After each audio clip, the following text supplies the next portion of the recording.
जगन्नाथपुरी में कथा हुई, वहां पर भी इतनी उत्तम व्यवस्था सबकी, रहने खाने पीने की। हमारा भी बड़ा आनंद का, सुबह कथा होती थी, शाम को दर्शन होते थे, खूब आनंद होता था।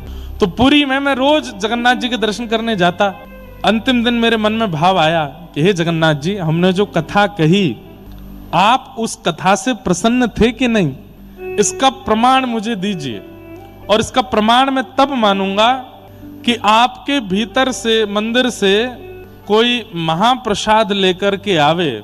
और सुनिए, थोड़ा कठिन बनाया मैंने। महाप्रसाद तो रोज ही कोई ना कोई दे देता है मंदिर में। हमने कहा महाप्रसाद कोई भीतर से लेके आवे और मैं हाथ ना पसारूं, वो सीधे मेरे मुख में ही डाले, तो मैं मानूंगा कि आप कथा से प्रसन्न थे। अब ये मन में सोचने के बाद मैं खुद ही घबरा रहा था। मैंने कि ज्यादा कठिन टास्क नहीं दे दिया मैंने? अब मुझे पकड़ के रोक के मेरे मुंह में कौन महाप्रसाद देखो।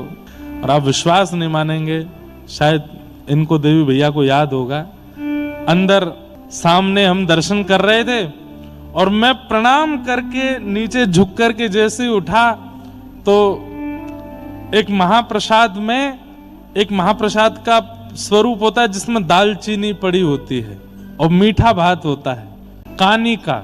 वाह, कानी का महाप्रभु जी का एक विशेष भात प्रसाद है, उसमें दालचीनी होती है थोड़ी सी और थोड़ा मीठा होता है। और एक बात बोलूं, बोलना नहीं चाहिए पर जब महाप्रसाद वहां पाते थे तो मैं वो वाला व्यंजन नहीं पाता था।